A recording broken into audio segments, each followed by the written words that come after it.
여러분, 슬픔과 절망 그 차이점을 아십니까? 어떤 분이 이렇게 말을 하더라고요. 위로가 되면은 슬픔이고 위로도 안 되면은 그건 절망이다. 제법 그럴듯합니다. 사방이 다 막히고 숨이 턱턱 막히고 한 줄기 빛도 보이지 않는 상황. 지금 요나가 그러한 처지에 놓여 있습니다. 보통은요, 사방이 막혔다, 또 한 줄기 빛도 보이지 않는다, 이것은 비유적으로 말하거든요. 근데 요나는요, 실제 상황입니다. 물고기 뱃속 막혀 있잖아요. 빛이 없잖아요. 그는 과연 어떻게 거기서 버텨냈을까요? 어떤 사람은 이렇게 생각하더라고요. 에이, 그 실제 얘기 아니잖아요. 사람이 물고기 뱃속에서 어떻게 살아요? 교회 다니고 신앙생활 하시는 분 중에서도 그렇게 생각하시는 분이 간혹 있습니다. 많은 사람들이 존경하는 알버트 슈바이처 박사 있죠? 그분도 그렇게 생각했습니다. 에이, 요나서 그거 그냥 지어낸 소설이라고, 설화라고. 그런데 그분은 사실 성경 전체 이적을 전부 믿지 않았습니다. 어차피 그냥 다 사람이 쓴 거라고 그렇게 말을 했습니다. 많은 사람들이 좋아하고 또 많이 일으킨 우리 C.S. 루이스라고 하는 유명한 기독교 변증가가 있습니다. 이 루이스마저도 사실은 이 요나서를 실제 이야기로 믿지 않았습니다. 그런데 여러분, 루이스는요, 창세기 아담과 하와도 믿지 않았습니다. 구약 성경에 나오는 많은 이적들을 믿지 않았습니다. 그런데 희한하게 예수님과 예수님이 행한 그 기적은 또 다 믿는다라고 했습니다. 아니, 슈바이처나 C.S. 루이스 같은 유명한 존경받는 기독교인이 믿지 못할 정도면 이거 좀 이상한 거 아닌가? 나도 믿기 좀 그런데 라고 혹시 생각하십니까? 여러분, 이 요나 사건을, 물고기 뱃속에 들어간 이 사건을 우리 구주 예수님이 어떻게 말씀하셨는지를 봐야 하지 않겠습니까? 그 예수님께서 요나 사건에 대해서 말씀하신 부분이 마태복음과 누가복음에 있는데요, 마태복음 제12장 39절부터 이렇게 말을 합니다. 예수께서 대답하여 이르시되 악하고 음란한 세대가 표적을 구하나 선지자 요나의 표적밖에는 보일 표적이 없느니라. 요나가 밤낮 사흘 동안 큰 물고기 뱃속에 있었던 것 같이 인자도 밤낮 사흘 동안 땅속에 있으리라. 심판 때에 니느웨 사람들이 일어나 이 세대의 사람을 정죄하리니 이는 그들이 요나의 전도를 듣고 회개하였음이거니와 요나보다 더 큰 이가 여기 있으며. 예수님께서는요, 십자가에서 죽으신 후 그 땅속 동굴 무덤에 3일 동안 계시다가 부활하셨거든요. 그런데 그 사건, 부활 사건이 사실 이 요나가 물고기 뱃속에 들어간 것으로부터 그렇게 미리 예표적으로 보여진 것이다 라고 말씀을 하신 것입니다. 만약에 이 요나가 물고기 뱃속에 들어간 것이 단순한 설하고 그냥 지어낸 이야기일 뿐이라면 그것을 가지고선 예수님이 자신의 죽으심과 부활하심을 얘기한다면 웃긴 얘기입니다. 이게 말이 되지 않는다라는 것이에요. 예수님은 역사적으로 그 사건이 있었다라는 것을 말씀하시면서 그것처럼 나도 그렇게 될 것이다 라고 미리 예언을 하신 것입니다. 요나는 북이스라엘의 선지자였습니다. 다 아시죠, 여러분? 여로보암이라고 하는 왕이 이스라엘의 10개 지파, 10개 부족을 이끌고 나갔습니다. 그래서 북쪽 10지파는 북이스라엘, 또 남쪽에 남아있던 유다 지파와 조그맣게 붙어있던 베냐민 지파 합쳐서 남유다라고 그렇게 불리지 않았습니까? 그 여로보암 1세로부터 세월이 150년이 흘렀습니다. 그리고 여로보암 2세가 이제 통치한 시대가 됐습니다. 이때는 경제적으로, 군사적으로, 외교적으로 이스라엘의 전성기였습니다. 북이스라엘의 전성기. 그런데 마지막 불꽃이었습니다. 여로보암 2세가 죽은 다음에 겨우 25년 후에 이 나라는 멸망합니다. 그 마지막 순간에 활동했던 사람이 바로 요나라는 것입니다. 여러분, 이때는요 BC 8세기예요. 지금으로부터 2800년 경의 이야기입니다. 아수르, 세계사 용어로 아시리아라고 하는 나라가 계속해서 이 북이스라엘을 침략했습니다. 괴롭혔습니다. 그래서 두 나라는 원수지간입니다. 그 아수르의 수도가 니느웨였습니다. 어느 날 하나님께서 이 요나를 부르신 거예요. 그리고 말씀을 주신 거예요. 앞에 1장에도 있고요, 또 뒤에 본문에 나오는 것을 같이 합쳐서 얘기해 보면, 저 아수르, 니느웨 악하다, 정말 악해서 내가 더 이상 볼 수가 없다. 그래서 내가 멸망시키려고 하는데 내가 기회를 주려고 한다. 네가 가서 회개의 메시지를 선포해라. 만약 그들이 듣고 회개하면 내가 용서하고 멸망시키지 않을 것이다. 너는 일어나서 가라, 그리고 외쳐라. 근데 그 하나님의 말씀을 듣고 요나는 가타 부타 따지지도 않고 묻지도 않고 그냥 회피하며 도망을 쳤습니다. 그렇게 하기 싫다라는 것이지요. 여러분, 이 니느웨라는 그 당시 아수르의 수도는요, 엄청난 대도시였습니다. 이 요나서 마지막 장 마지막 구절에서 하나님 말씀하시거든요.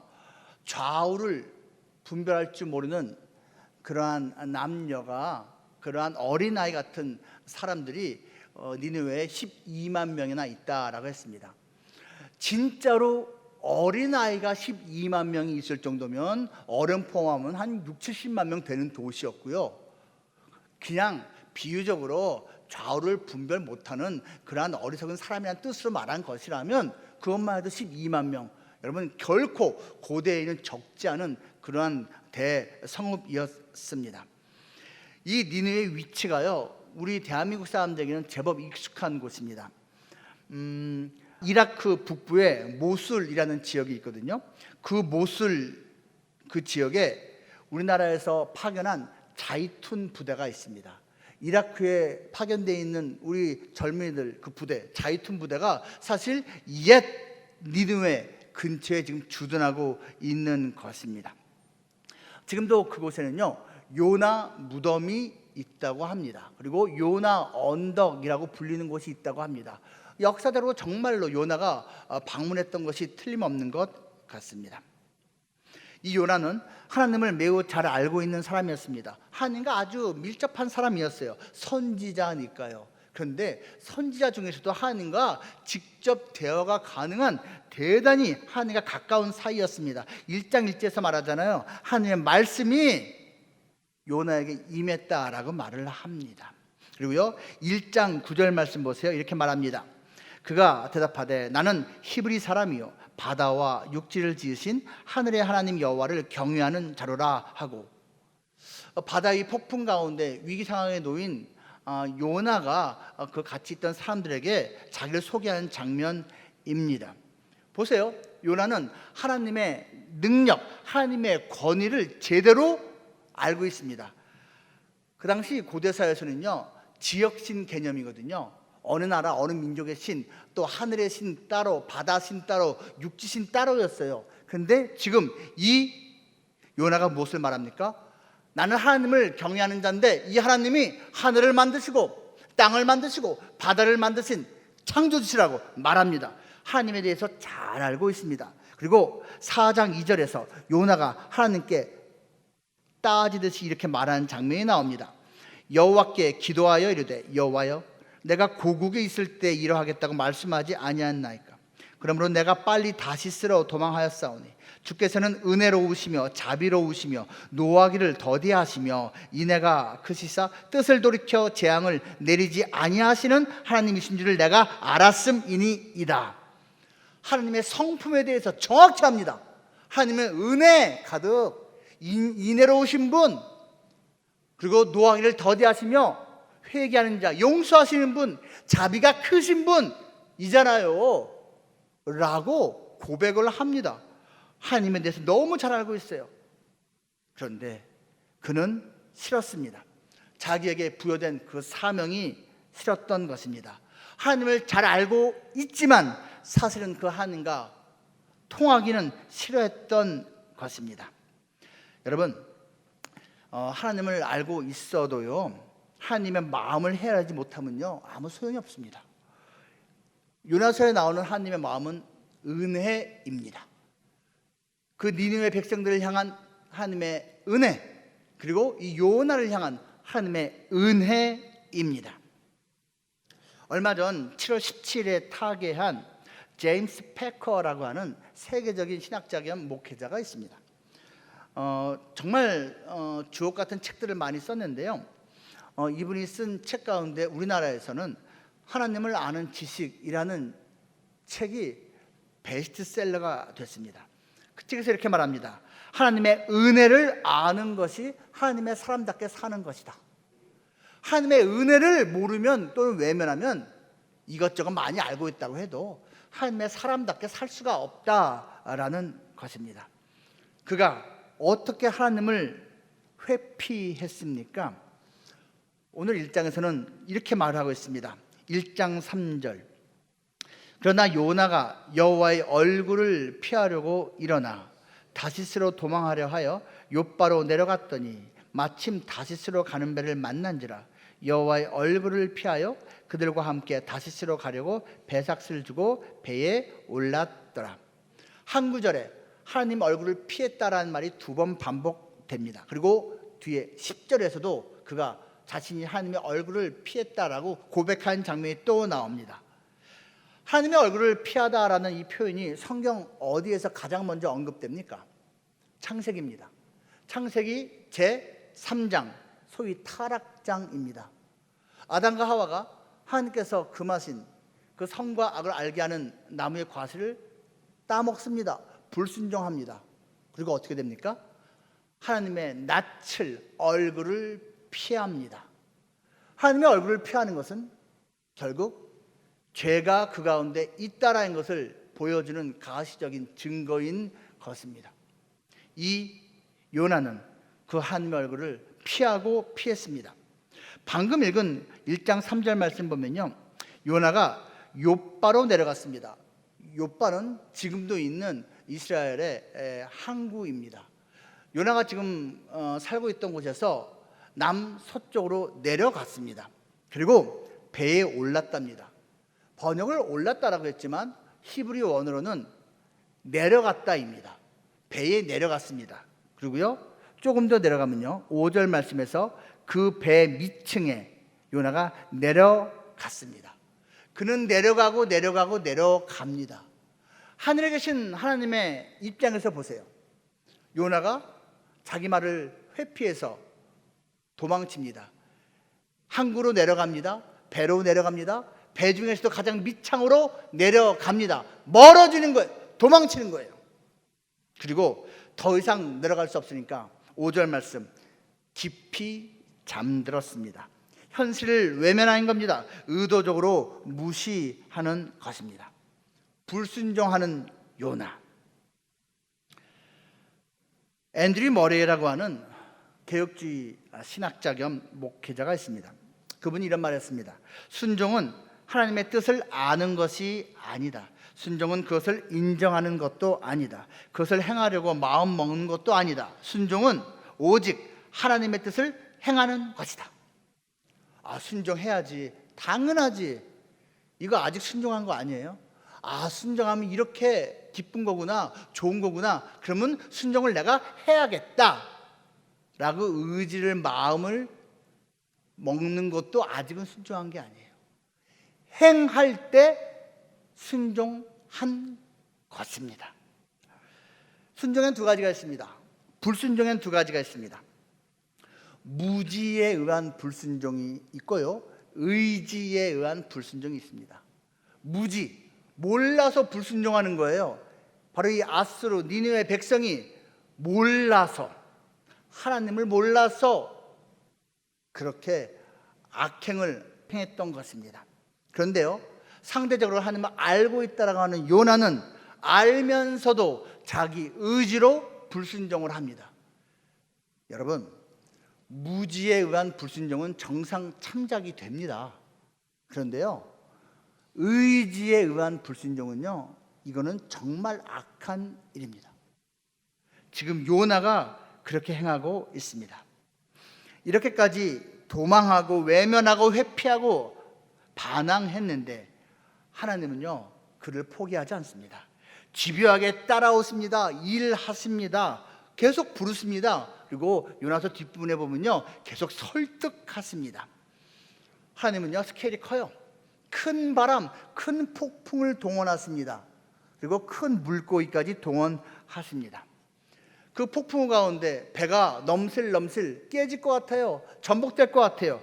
근데도 이 요나는 배 밑창에서 쿨쿨 잠자고 있습니다. 그 많은 승객과 선원이 있기 때문에 선장이 굳이 한 명 잠자고 있는 사람 깨울 필요 없거든요. 지금 상황이 위급한데. 근데 선장이 일부러 배 밑창까지 내려가서 잠자고 있는 요나를 깨웁니다. 하나님이 그렇게 만든 거예요. 그리고요 제비를 뽑습니다. 누구 때문에 이러한 일이 닥쳤는지 보자고. 요나가 뽑힙니다. 하나님이 하시는 겁니다. 결국 요나가 양심이 있으니까 나 때문에 이런 일이 벌어진 거라고 자수를 하고 나를 바다에 던지라고 합니다. 처음에는 머뭇거리고 주저하던 그 사람들이 두려운 가운데 결국은 요나를 바다로 던집니다.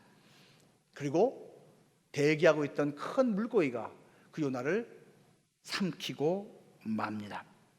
바로 그 마지막 순간 요나를 한번 생각해 보십시오. 얼마나 불안했을까요? 얼마나 절망스러웠을까요?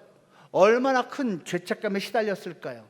정말로 죽고 싶은 심정 아니었을까요? 아니, 이젠 정말로 죽었구나 생각하지 않았을까요? 그런데 놀랍게도 하나님께서는 그 요나를 죽이려고 큰 물고기를 동원해서 삼킨 것이 아니라 요나를 살리시기 위해서 그 요나를 큰 물고기가 삼키게 만드셨습니다. 그 누구도 상상하지 못했던 놀라운 반전이 이제 펼쳐지기 시작합니다. 그 내용이 오늘 본문 요나서 2장입니다. 오늘 제가 세 가지로 물고기 뱃속에서 무슨 일이 벌어진 건지 설명드릴 텐데요. 여러분이 잘 기억하시면 좋겠습니다. 첫째로요, 물고기 뱃속에서 요나는 리바이벌 됐습니다. 리바이벌, 소생했습니다. 갱생했습니다. 다시 살아났습니다. 여러분 영어 쓴 거 시험 들지 마세요. 그것이 더 이해하고 외우기 쉬우니까 그렇게 용어를 쓴 것입니다. 2장 6절과 9절 말씀 보시기 바랍니다. 내가 산의 뿌리까지 내려갔사오며 땅이 그 빗장으로 나를 오래도록 막았사오나 나의 하나님 여호와여 주께서 내 생명을 구덩이에서 건지셨나이다. 그가 깨달아요. 내가 여기 들어온 게 죽는 게 아니고 산 거네. 내 생명을 하나님이 건지셨네. 9절 나는 감사하는 목소리로 주께 제사를 드리며 나의 서원을 주께 갚겠나이다. 구원은 여호와께 속하였나이다. 살리고 죽이는 건 하나님께 달린 거지. 구원, 내가 지금 구원 받은 거구나. 물고기 뱃속이 죽음의 장소가 아니고 구원의 장소, 리바이벌 되는 장소였던 것입니다. 그 물고기 뱃속은 너무나 외로운 곳이었을 것입니다. 혼자밖에 없어요.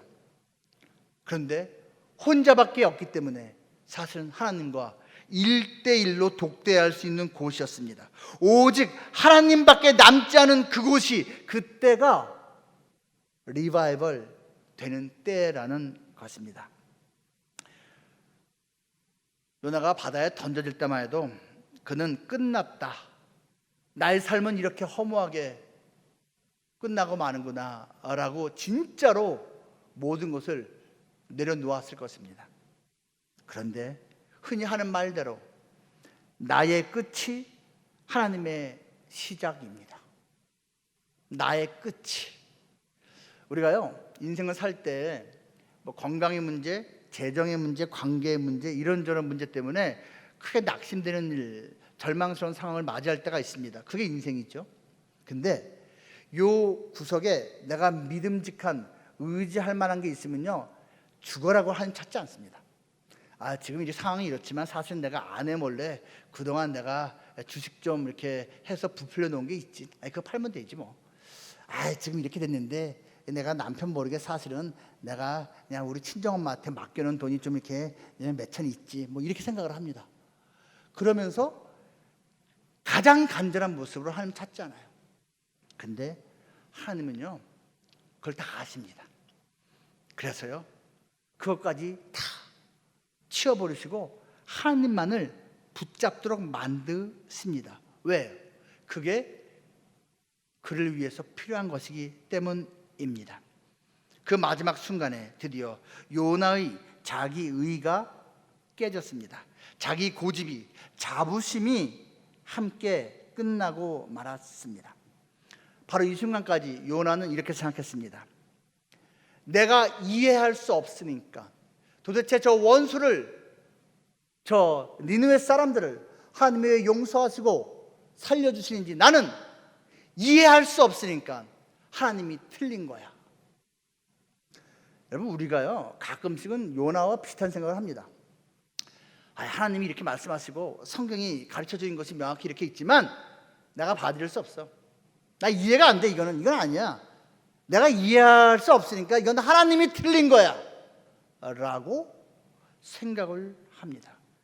그 잘못된 신념, 그것이 물고기 뱃속에 들어가서야 멈추게 되었다라는 것입니다.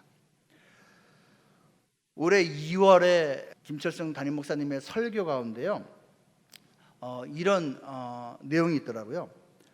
고정관념과 편견이라는 잘못된 신념이 하나님의 말씀까지도 거부하게 만든다. 기억나십니까, 여러분? 정말 맞는 말이에요.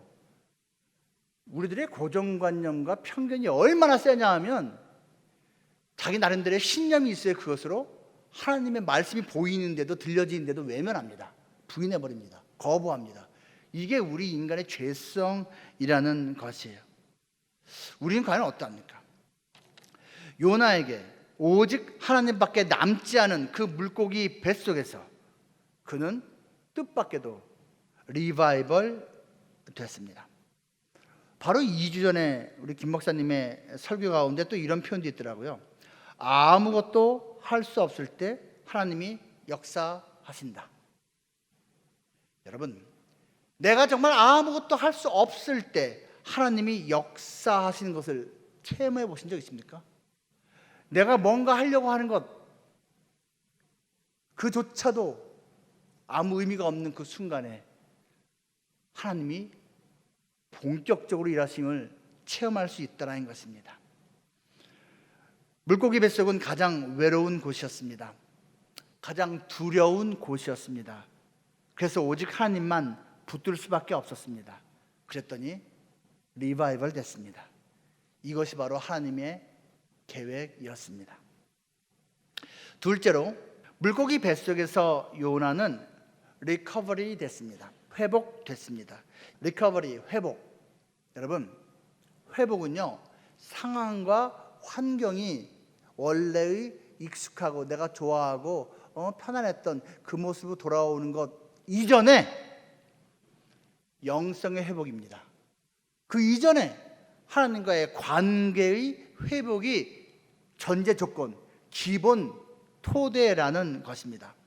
2장 1절, 요나가 물고기 뱃속에서 그의 하나님 여호와께 기도하여 내가 받는 고난으로 말미암아 여호와께 불러 아뢰었더니 주께서 내게 대답하셨고 내가 소울의 뱃속에서 부르짖었더니 주께서 내 음성을 들으셨나이다.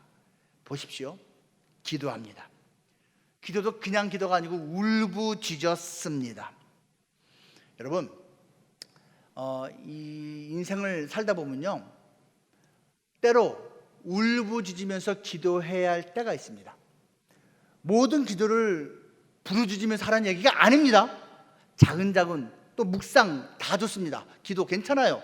근데 인생 가운데 몇 번은 울부짖어야 할 때가 있다는 거예요. 울부짖어 기도해야 할 때는 울부짖어야 하는 거예요. 요나, 물고기 뱃속에서 비로소 하나님께 울부짖었습니다. 기도하게 만드시는 하나님. 여러분, 이 기도가 뭐냐면 막혀있는 숨통이 터지는 것 같은 거예요. 숨통이 터져야지 일단은 살아날 거 아닙니까? 하나님은요, 우리에게 감동을 주십니다. 기도하게끔. 근데 우리는 애써 그 감동을 묻어버립니다. 내일로 미뤄버립니다. 사실 뭐 기도하고 싶진 않은데 제자반에 들어갔더니 그냥 목사님이 기도를 막 체크해요. 그래서 집사님 이번 주는 전부 몇 분 기도하셨어요? 나 거짓말할 수 없으니까 억지라도 기도해야겠다. 뭐 이런 식으로. 또 내가 직분자니까 특별 새벽 기도회 기간에 빠질 순 없지. 나와서 내가 10분이라도 개인 기도 해야지. 그러니까 사실은 훈련에 의해서 기도를 해야 할 때가 있습니다. 여러분 이것도 좋은 겁니다. 그런데요, 때로 하나님은 우리를 고난 가운데 있도록 허락하심으로써 기도하게 만드십니다. 만약에 내가 지금 극한의 고통 가운데 있고 극도의 고난 가운데 처해 있으면서도 기도하지 않고 있다? 진짜 어리석은 사람이고 진짜 교만한 사람입니다. 그 상황 속에서도 기도를 안 해? 그 상황 속에서도 하나님을 안 찾아? 여러분, 진짜 목이 뻣뻣한 사람입니다. 나에게 고통이 있다는 것은 사실은 하나님이 지금 나하고 대화하고 싶어 하시는구나 라는 사인일 수 있는 것입니다. 기도는 회복의 첫걸음입니다. 시작입니다. 그래서 기도를 회복하면서 영성이 회복되면서 나의 삶이 다시 회복되기 시작합니다. 2장 4절 그리고 7절 이렇게 말합니다. 내가 말하기를 내가 주의 목전에서 쫓겨났을지라도 다시 주의 성전을 바라보겠다 하나이다. 내 기도가 주께 이르렀사오며 주의 성전에 미쳤나이다. 요나는 북이스라엘 선지자였습니다. 남유다에 있던 성전에 그렇게 종종 찾아갈 수는 없었을 겁니다. 하지만 그도 성전 가봤을 것이고 당연히 사모하고 있었겠지요. 그런데 그가 물고기 뱃속에서 옴짝달짝 할 수 없는 그때 성전을 기억해냅니다. 성전은 하나님의 임재가 있는 곳입니다. 지금 우리에게는 예수 그리스도가 바로 성전이지요. 여러분, 예수 그리스도를 우리가 제대로 붙잡는 것이 회복의 핵심입니다. 미국의 필라델피아에는요, 아미시 마을이라고 하는 참 특별한 곳이 있습니다. 한 150년, 200년 전 미국 옛 농부들의 모습대로 살아가면서, 그러니까 온갖 전기, 전자, 문명의 혜택은 최소화해놓고 정말 순박한 모습으로 살면서 하나님을 믿는, 예수님을 그렇게 믿는 그러한 기독교 공동체입니다. 아미시라고 합니다. 이 아미시 마을에 커다란 연극장이 있습니다. 한 2, 3천 명이 동시에 들어가서 볼 수 있는 초대형 건물인데요, 제가 이곳에 갔을 때 마침 그곳에서 요나를 연극하고 있었습니다. 꽉 찼습니다. 수천 명이 동시에 보는 건데요, 요나 서니까 요나 물고기 뱃속도 이렇게 다 묘사하고요, 이 홀 전체를 바다로 만들어서 정말 멋지게 이렇게 연극 진행하더라고요. 여러분, 요나서 내용 다 알고 계시겠지만 하나님과 요나가 대화하는 장면이 계속 나오거든요. 그 연극에서도 그렇게 해요. 근데 맨 마지막에 그 요나와 대화하던 하나님, 그 목소리 주인공이 나타나요. 그리고선 딱 등장을 하는데 우리의 머릿속에 이렇게 흔히 생각하는, 이렇게 그려지는 예수님의 모습이 있죠. 무슨 말인지 아시겠죠? 그 예수님이 나타나는 거예요. 그래서 무엇을 암시하는 거예요? 요나하고 그렇게 대화하는 분이 예수님이다라고 연극을 갖다가 이렇게 그냥 마무리를 짓더라고요. 신학적으로 따질 필요는 없습니다. 그럴 수도 있고 아닐 수도 있습니다. 그런데 저는 참 마음에 와 닿았습니다. 구원자 예수님. 그 아미시 그 연극장 넓은 주차장 한가운데 멋진 분수대가 있습니다. 파운틴, 물이 퐁퐁퐁 쏟아나는 참 예쁜 분수가 있어요. 그리고 그 사이사이에 멋지게 생긴 암석 바위들이 놓여 있습니다. 그 중에 바위 하나 위에 멋진 사자 아슬란이 딱 자리 잡고 있고요, 그 옆에는 예쁜 어린 양이 이렇게 누워 있습니다. 여러분, 그 상징물들이 전부 누구를 묘사하고 있는지 아시겠죠? 분수, 생명수 되신 예수님, 암석, 반석 되신 예수님, 사자, 유다 지파의 상징이자 메시아 예수 그리스도의 상징인 그 사자 예수님, 그리고 어린 양 예수님, 모든 것이 예수님을 향해 있는 거예요. 그 영국도 예수님을 증거하고 싶어서 그 아미시들이 만드는 연극이었던 것입니다. 여러분, 성전 믿음 회복, 예수 믿음 회복이 우리 인생 회복의 핵심입니다. 8절과 9절, 거짓되고 헛된 것을 숭상하는 모든 자는 자기에게 베푸신 은혜를 버렸사오나 나는 감사하는 목소리로 말하고 있습니다. 여러분, 이 회복의 확실한 가시적 증거가 뭔지 아십니까? 은혜를 깨닫는다는 것이고 감사하기 시작한다는 것입니다. 여전히 물고기 뱃속이에요. 상황과 환경은 달라진 게 없어요. 근데 깨닫습니다. 아, 내가 은혜를 입었구나, 입고 있구나. 이 상황에도 하나님의 은혜가 있는 거구나. 아니, 이 자체가 하나님의 은혜구나. 하나님 감사합니다. 깨닫게 된다는 것이에요. 여러분, 진짜로 하나님의 은혜가 그 절망 중에 느껴지고 인정된다면, 그래서 감사와 찬송이 내 입에서 나오기 시작한다면 회복이 이제 본격적으로 시작되는 것입니다. 6절 말씀, 나의 하나님 여호와여 주께서 내 생명을 건지셨나이다. 요나는 물고기 뱃속에서 나의 하나님을 고백합니다. 나의 하나님이라는 말의 뜻은 나는 하나님 거예요 라는 뜻입니다. 나는 하나님 소속입니다. 여러분, 나의 하나님을 고백하고 있습니까? 내 아내의 하나님, 내 아버지의 하나님, 저 목사님의 하나님 아니고 내 하나님 고백하고 있냐고요. 명목상의 크리스천, 그리고 어린아이 같이 살던 크리스천이요, 사실은 고난을 통해서 그 절망 속에서 비로소 나의 하나님을 만나게 됩니다. 이삭의 아들 야곱이 잔머리 악하게 쓰다가 쌍둥이 형 에서한테 칼 맞아 죽을까 봐 결국은 도망을 칩니다. 처음 가는 낯선 땅으로 가다가 광야에서 돌베개 베고 잠을 자게 되죠. 하나님이 야곱에게 나타났습니다. 그때 그가 배웠던 돌을 제단 삼아서 하나님께 제사를 지냅니다. 기름을 부으면서요. 그러면서 나의 하나님을 처음으로 고백합니다. 여러분, 도망갈 때 야곱의 나이가요, 계산해보면 다 나오거든요. 77세 정도입니다. 보통 우리 속에서는 도망갈 때 야곱의 나이를 보통 한 40대 정도 생각하는데 아닙니다. 77세. 야곱이 어렸을 때 할아버지 아브라함과 같이 살았어요. 그 야곱에게 있어서는 하나님이 익숙한 제사의 대상인데, 할아버지 아브라함의 하나님이에요. 아버지 이삭의 하나님이에요. 근데 그는 그 나이에 그 광야에서 마음고생 몸고생하면서 비로소 나의 하나님을 처음으로 고백하게 됩니다. 2절 말씀, 주께서 내게 대답하셨고 내 음성을 들으셨나이다. 이 요나는 물고기 뱃속에서 기도하면서 하나님의 응답을 확신합니다. 받아들입니다.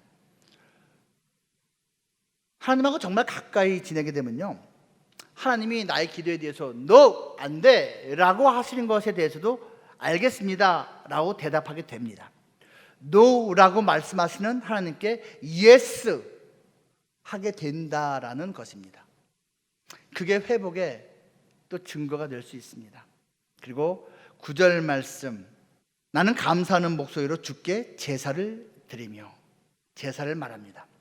목소리로 제사 드리는 것, 재물이 없으니까요, 찬송을 통해서, 기도를 통해서 하나님의 이름을 불러가면서 그는 예배를 드립니다. 여러분, 예배를 사모하는 마음으로 나왔습니까? 예배의 사모함과 예배의 감동만큼 우리는 영적으로 하나님께 가까이 갑니다. 틀림없습니다. 아유, 나는 예배는 항상 은혜롭게 드리는데 여전히 하나님하고 멀어요. 이 말이 안 됩니다, 여러분. 거꾸로. 난 하나님하고 되게 친해요. 근데 예배는 그냥 뭐 종종 빠지고요. 들어가시는 늘 졸고 있고요. 또 그냥 목사님 말씀하신 거 저 기승전결이 안 맞네. 이거 주보 보니까 옷 잘랐네. 저 찬양 자꾸 버벅거리네. 저 왜 저래? 이런 생각만 들어요. 여러분, 이거는요 하나님하고 점점 멀어지고 있는 겁니다.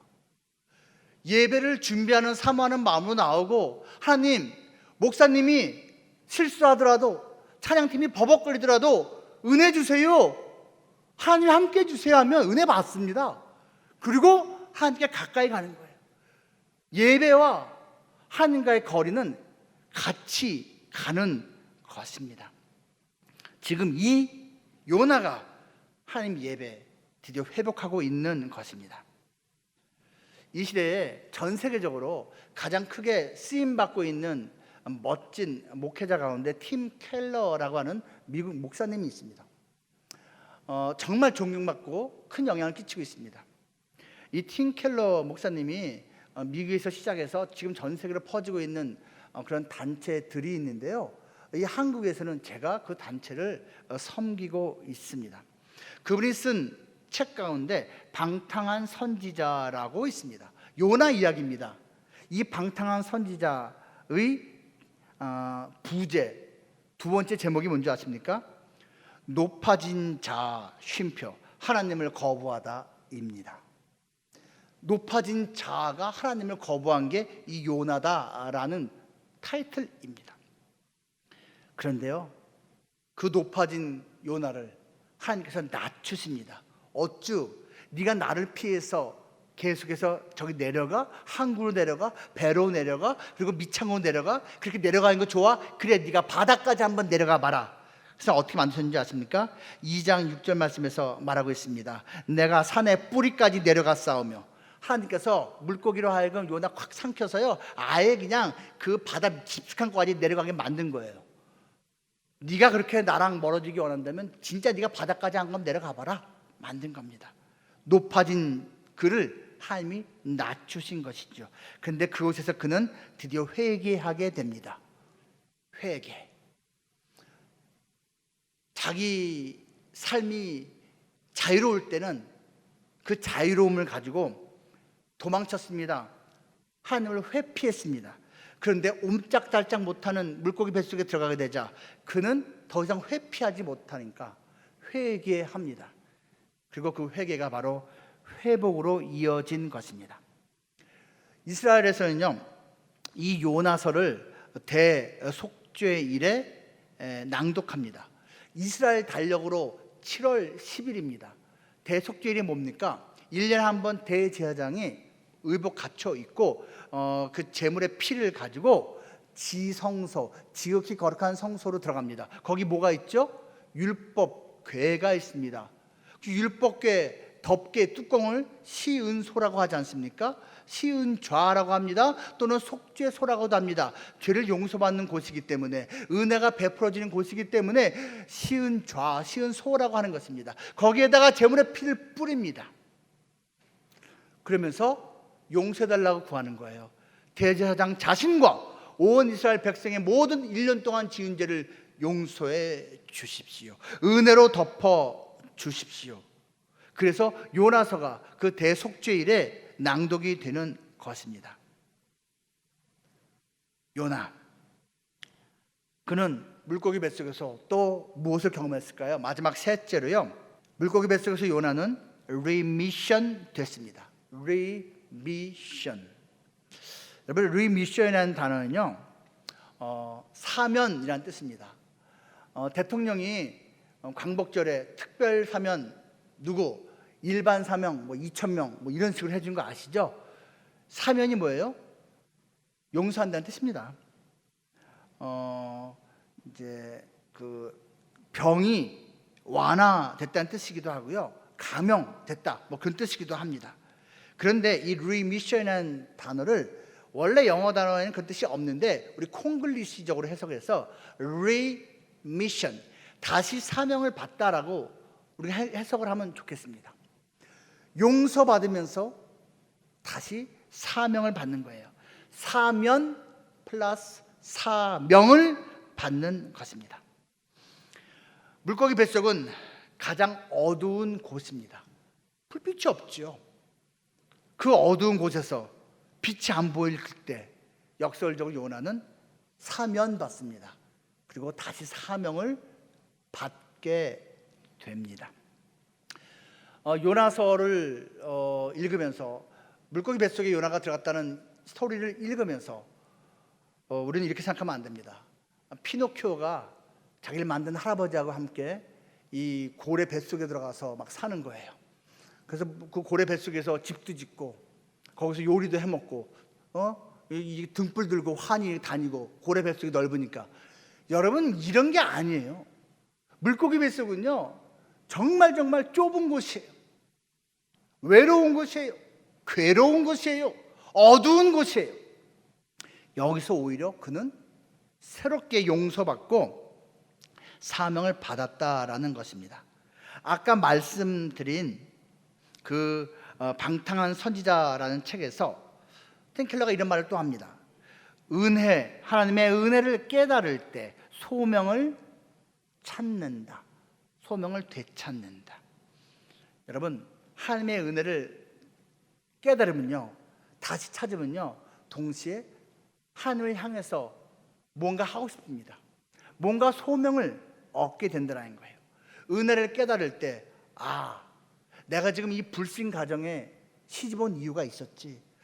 내가 이 직장에, 이 학교에 내가 들어오게 된 이유가 있었지. 맞아, 내가 여기서 예수님을 증거해야지. 예수님이 향기를 바라야지. 맞아, 내가 인내로서 우리 가정 가운데 구원을 이뤄내야지. 맞아. 은혜를 깨달을 때 사명이, 소명이 다시 회복된다라는 것입니다. 기억은 정체성이며 삶의 방향을 결정짓는 요소입니다. 제가 앞에서 기도, 성전, 은혜, 감사를 말씀드렸는데 이 모든 것은 없다가 요나에게 갑자기 생긴 것이 아니고 원래 있었는데 요나가 잊어버리고 있던, 잃어버린 것들이었습니다. 그런데 물고기 뱃속에서 그것을 모두 기억하게 됐고 되찾게 된 것입니다. 그는 서원합니다. 내가 선지자로 서원할 때 했었던 그 약속과 맹세를 하나님 지키겠습니다. 서원합니다. 우리의 서원은 무엇입니까? 서원은 하나님께 약속하는 것입니다. 물론 나의 바람이 같이 있어야죠. 억지로 하면 그게 서원답지 않잖아요. 자원하면서 하나님께 약속하는 게 서원입니다. 우리의 서원은 살아나기입니다. 영적으로 살아나야 될 거 아니에요. 영적으로 죽어 있으면서, 죽은 시체같이 있으면서 나는 몰라, 그냥 나는 이미 버린 몸이야, 그냥 나 인생 막 살래 하면 안 돼요. 살아나야죠. 그리고 살아가야죠. 무슨 말이에요? 하나님의 자녀의 일꾼답게 살아가겠습니다. 도와주십시오 하나님. 그게 우리의 서원 되어야 되고요. 나만 그렇게 사는 것이 아니라 아직 죽어있는 사랑하는 그 사람, 내 자녀, 내 동료, 그들에게도 이 복음이 전달되어서 그들이 나처럼 하나님의 자녀로 살 수 있도록 살게 하겠습니다. 살게 하기, 이게 우리의 서원인 것입니다. 살아나기, 살아가기, 살게 하기, 이것이 우리 개인과 이 시은소 교회에게 주어진 서원인 것입니다. 물고기 뱃속은 하나님 은혜가 회복되는 것입니다. 은혜가 있는, 베풀어지는 그 자리, 시은좌, mercy seat, 은혜가 베풀어지는 장소, 시은소, 바로 이 멋진 교회의 이름입니다. 여러분, 이 시은소가요, 율법교회 덮개라고 했잖아요. 덮개, 뚜껑이라고요. 거기에 1년에 한 번씩 제물의 피가 뿌려진 것이잖아요. 그런데 그 뚜껑은 평평하게 되어 있지 않습니다. 밋밋하잖아요. 출애굽기 37장에 보면요, 하나님께서 명령하시고 또 모세가 지시해서 부살렐과 오홀리비아라고 하는 기술자들이 조각목, 아카시아 나무로 그 율법궤를 만드는 장면이 나옵니다. 그리고 금으로 이렇게 덮게 되죠. 그 덮개의 양쪽 끝에 그룹, 영어로 체럽이라고 하는 천사, 에인절 모양을 조각합니다. 두 날개로 각각 이쪽 끝과 이쪽 끝에서 마주보면서 천사들이 이렇게 보게 만듭니다. 그리고 그 사이에 그 보혈의 피, 그 은총의 피가 뿌려지게 되는 것입니다. 여러분, 이곳, 그 피가 뿌려진 곳이 바로 속죄, 죄가 용서받고 은혜가 베풀어지는 곳이라는 거예요. 거기에 하나님이 임재하시고 좌정하신다라고 믿는 거예요. 성경이 그걸 말하고 있어요. 근데 이 장면이 어디에서 재현되어 있는지 아십니까? 바로 예수님의 십자가 죽으심 이후 부활 사건에서입니다. 요한복음 20장 12절, 부활절날 최초의 목격자 중에 하나인 막달라 마리아가 무엇을 보게 됩니까? 요한복음 20장 12절에서 이렇게 말을 합니다. 흰옷 입은 두 천사가 예수의 시체 뉘었던 곳에 하나는 머리편에 하나는 발편에 앉았더라. 여러분, 놀랍지 않습니까? 두 천사가요, 예수님이 시체가 뉘었던 그곳 양끝에 앉아있는 장면입니다. 예수님은 두 손 두 발에 못 박히셨습니다. 옆구리 창 찔리셨습니다. 세마포로 똘똘 묶어놨어도 피가 계속 흘렀을 것입니다. 그 피가 있는, 배어있는 그곳 양쪽에 천사가 있습니다. 여러분, 그 자리가 시은소입니다. 그 자리가 시은좌입니다. 바로 그 예수님의 피 공로 때문에 믿기만 하면 모든 인류에게 죄사함의 은혜가 베풀어지게 된 것입니다. 그래서 아까 설교 초반부에 읽은 그 장면이 다시 필요합니다. 마태복음 12장 40절에서 예수님께서 무엇을 말씀하셨다고요? 이렇게 말씀하십니다. 요나가 밤낮 사흘 동안 큰 물고기 뱃속에 있었던 것 같이 인자도 밤낮 사흘 동안 땅속에 있으리라. 지금으로부터 3,500년 전에 시은소가 만들어졌습니다. 율법계 뚜껑, 덮개. 여러분, 이 덮개라는 이 단어 자체가요, 덮답니다. 덮다.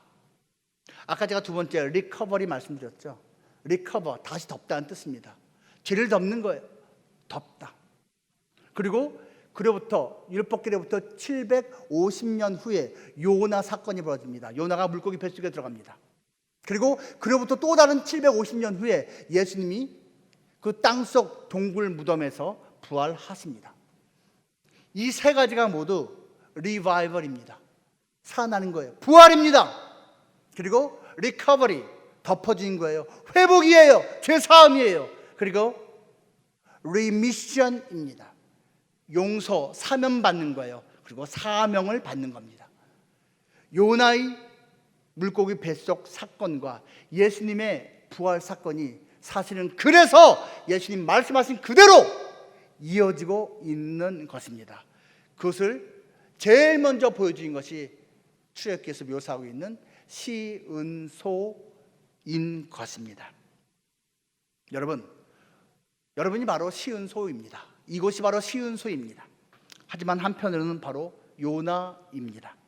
하나님께 실망한 요나, 하나님의 은혜를 잃어버린 요나, 자기 의에 빠져있는 요나, 스스로 신실하다고 자부하는 요나. 우리가 바로 이 시대의 요나가 아닙니까? 그래서 때로 하나님께서 우리를 그 물고기 뱃속에 넣기도 하십니다. 그래서 너는 시은소다. 너희 모임, 이 교회가 시은소다. 리바이벌이 있어야 되고, 리커버리가 있어야 되고, 리미션이 있어야 되는, 아니 이미 있는 그러한 시은소다라는 것을 주님께서 말씀해 주고 있는 것입니다. 바라기는 남은 평생 여러분 교회 일은 그답게 또 하나님께서 이미 허락하신 그 은혜 다시 한번 회복하시고 남은 평생을 리바이벌 누리시고 리커버리 누리시고 그리고 리미션 누리시며 살 수 있기를 주님의 이름으로 축복합니다.